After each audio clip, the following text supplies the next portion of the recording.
What does she have to fear if she's telling the truth? Blake Lively just completely lost it in a court, y'all. Megyn Kelly is on a relentless mission to expose every twisted lie Blake has ever spun. And the courtroom drama is more explosive than ever. Time and time again, she accuses him of doing something, which then when you hear the full context is an absolute nothing burger. Kelly has gone all in, digging up damning evidence that leaves no room for doubt. From text messages to jaw-dropping receipts, Megyn's legal team is bringing it all to the table. And Blake? She wants us to believe this is actionable harassment. She's in full panic mode, with the truth pouring out. It looks like Blake's carefully crafted facade is crumbling faster than anyone could have imagined. TMZ has gotten its hands on that video, and you can hear Blake Lively and Justin Baldoni interacting as themselves, knowing that this is all on video and that this is going to be used to create this dance scene, and no such moment is shown. So buckle up. We're about to dive into the wild, wild west of the Justin Baldoni and Blake Lively drama. And trust me, it's got even weirder. Remember that key allegation in Blake's complaint? She claimed that Justin crossed a line during a scene where they were supposed to be filming a silent montage. According to her, he leaned in, whispered something suggestive, and then, well, let's just say he got a little too handsy. But guess what? TMZ got their hands on that video, and it tells a very different story.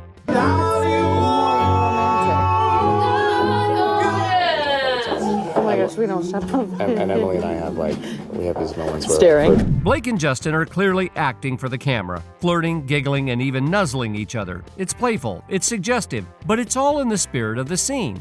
And says, am I getting beard on you? it smells good. Well, it's not that. It's my body makeup. Right. And then says, smells good. And she says, it's my body makeup. That's her big harassment moment. You heard her right. This is no longer just a case of one person's word against another. We're talking hard evidence, receipts, and every single detail being laid out for the world to see. And right now, Megyn's making it crystal clear Blake Lively is not going to just waltz out of this one unscathed. Megyn didn't mince her words when she called Blake out for the on-camera H moment. But instead of addressing the full context, she's acting like it's some massive violation of her boundaries. Because you can't help but wonder, was Blake twisting the truth all along? If she's not being truthful here, what else has she exaggerated or outright fabricated? The whole thing feels more like an orchestrated smear campaign than a legitimate accusation. This isn't the first time Blake's narrative has been challenged. Remember when she accused Justin's producing partner of showing her pornography? Well, that pornography turned out to be a beautiful artistic photo of the partner and his wife with their newborn baby after a home birth. It's a touching, intimate moment, completely devoid of any S content. Nothing inappropriate, nothing remotely close to what Blake's been describing. This pattern of misrepresentation is starting to become a disturbing trend. Blake's own text messages have surfaced, and they paint a very different picture of her relationship with Justin. She's the one initiating contact, sending flirty messages, and even inviting him over while she's breastfeeding. It's a complete 180 from the image she's trying to project. Time and time again, she accuses him of doing something, which then when you hear the full context is an absolute nothing burger. As Megyn Kelly pointed out, Blake's behavior doesn't line up with her own accusations. She's been calling the shots in the media, leaking information, and attempting to paint herself as a victim in this entire ordeal. It seems like she's been trying to rehabilitate her image after it took a serious hit last summer thanks to some videos that made her look, well, less than gracious. Now let's talk about the lawsuit. Blake's filed a complaint against Justin claiming SH and retaliation. But Justin has fired back with his own countersuit, accusing her of trying to silence him and damage his reputation. And he's not afraid to fight back. Blake went from leaking this whole thing to the New York Times to now trying to shut down any leaks from Justin's side. She's demanding a gag order, claiming he's trying the case in the media. But let's be honest, she's not the innocent bystander here. If anything, it looks like she's been working overtime to control the narrative. And now, she wants the power to silence anyone who threatens to expose the truth. The only reason this whole thing got started before she filed the lawsuit, she just went to the California Human Rights Office, is because she clearly cooperated with the New York Times to leak the whole thing. Megyn's not having it, she's not backing down, and neither is Justin's team. As she puts it, if Blake's telling the truth, then what does she have to fear? Why try to suppress the evidence if everything she's saying is above board? It's simple. If she has nothing to hide, she should let everything come out. But instead, Blake's trying to muzzle anyone who might shed light on what really happened behind the scenes. Now here's where things get even juicier. Blake and Justin were noticeably distant during the It Ends With Us press tour. No joint interviews, no red carpet pictures together at the premiere, just a whole lot of speculation about a fallout between the two. And while the film exceeded box office expectations upon its release in August, the behind-the-scenes drama completely overshadowed its success. And now, the legal battle is officially on. A New York federal judge, Louis J. Lyman, has set a trial date for March 2026. But even before stepping into the courtroom, things are already heating up. Blake's legal team is accusing Justin's lawyers of trying to sway potential jurors by setting up a website that selectively releases documents and private communications between the two stars. That's right, he's allegedly dropping snippets of their interactions, proving that Blake wasn't as innocent in this dynamic as she claims to be. Lively's lawyer stated, "The endless stream of defamatory and extrajudicial media statements must end." Brian Friedman, who is representing Baldoni, said in a statement in response that they would respect the court, but added, "All we want is for people to see the actual text messages that directly contradict her allegations, video footage that clearly shows there was no SH, and all the other powerful evidence that directly contradicts any false allegations." Lively has asked for an order for a deposition for a crisis management specialist she claims was behind much of the alleged social media manipulation surrounding the film that turned public sentiment against her. Why should Justin be able to release snippets to the media without the full context? That's what she said. That's what she did. She alleges that she's a Me Too victim there. This whole thing is a mess, and it's only getting messier. Blake is trying to paint herself as a victim, but the evidence is starting to pile up against her, and Justin is fighting back, determined to expose the truth. I will happily participate in releasing any further leaks that they have, because the truth should be out there. The tension between Justin Baldoni and Blake Lively has taken another explosive turn, and this time it's all laid out in the open. If you thought the drama couldn't get any juicier, buckle up, because this is where things get messy. Remember, we're just coming off Blake's allegations in the New York Times about Justin's alleged H and a supposed smear campaign against her. Well, Justin has fired back. Not with words, but with receipts. And let me tell you, these receipts are not the kind you casually misplace in your wallet. They're the kind that could rewrite the entire narrative Blake tried to sell to the public. So here's where it gets wild. Justin and his team promised to be an open book, and boy did they deliver. According to TMZ, Justin has released private communications with Blake, including a nearly 7-minute voice memo he sent her at 2 a.m. while working on their film. And hopefully it's not been the experience with me. There's nothing more exciting to me like that I get to work with Blake Lively and have her, all of her. I mean, that's what I want. Yes, 7 minutes. We'll get to that awkwardly long message in a second, but let's rewind and unpack why Justin felt compelled to go this far. The spark that ignited this feud? Blake allegedly wanted control over the film, and not in the collaborative let's work together way. No, she allegedly tried to seize control, rewriting scenes, taking over the creative direction, and sidelining Justin in the process. What in fact happened was Justin didn't Blake.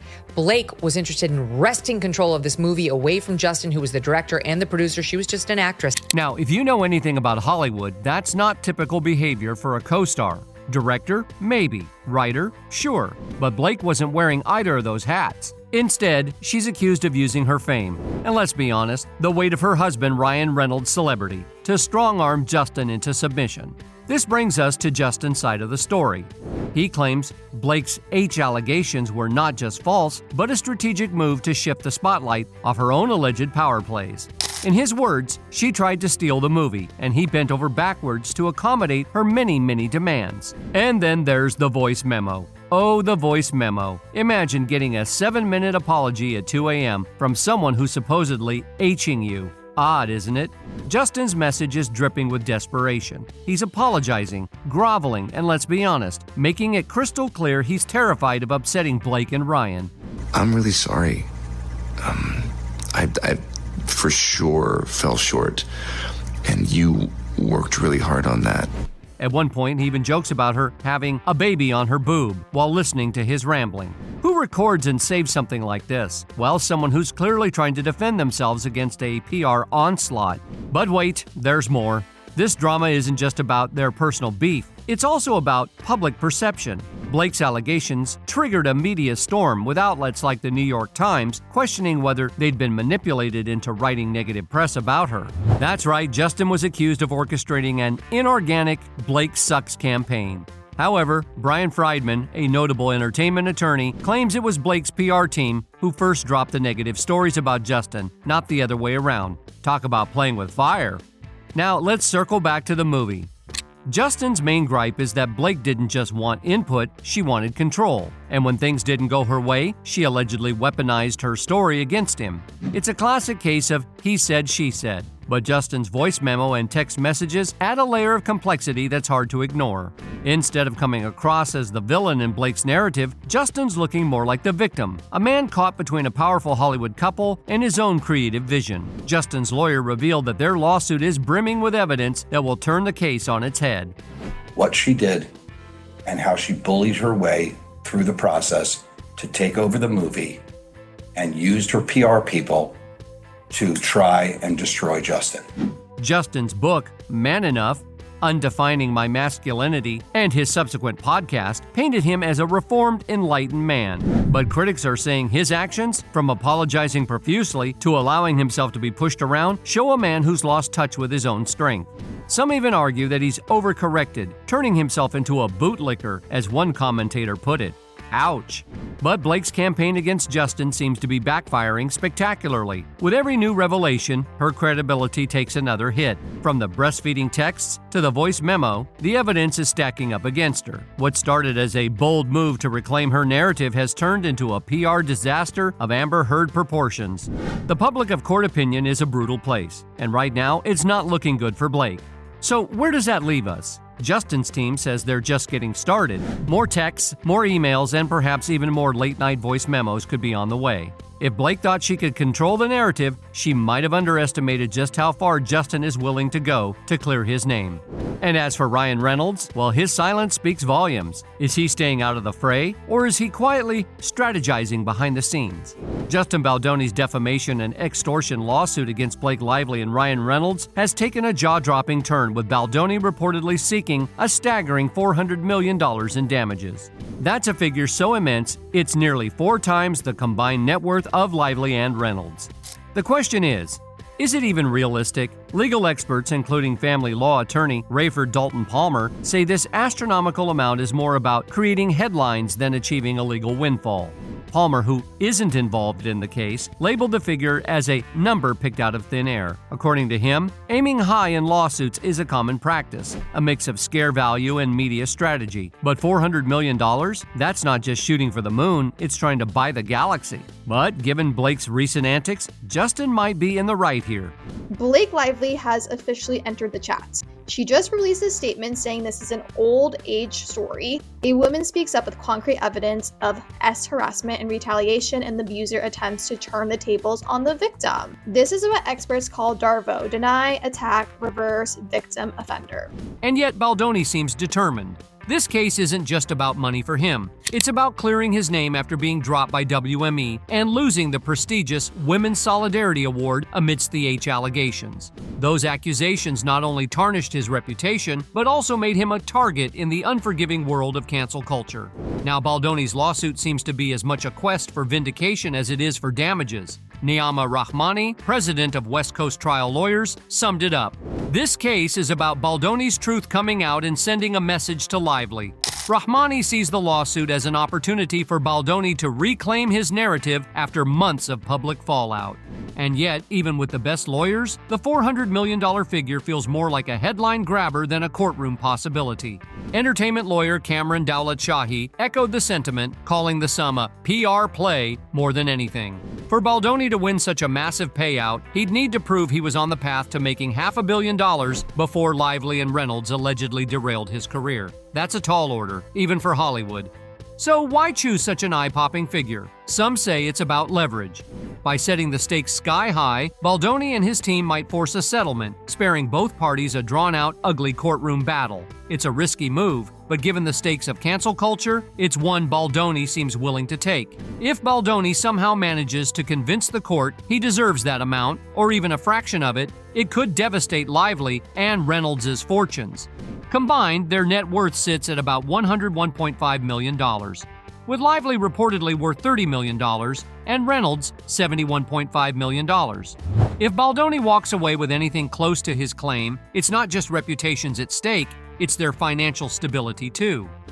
At its core, this case is about more than just numbers or media strategies. It's a battle of narratives. Blake Lively claims that she was H'd and painted as a villain when she spoke out. Baldoni insists that those accusations are baseless, part of the campaign to discredit him after he bent over backwards to accommodate her on set. The tension is palpable, and Hollywood insiders are watching closely. Will Baldoni's bold legal move pay off, or will it backfire spectacularly? One thing's for sure, this courtroom showdown is far from over. And if there's one thing Hollywood loves, it's a juicy scandal. Stay tuned because as this story unfolds, it's bound to get even more explosive. One thing's for sure, both Justin and Blake are playing with fire and someone's going to get burned.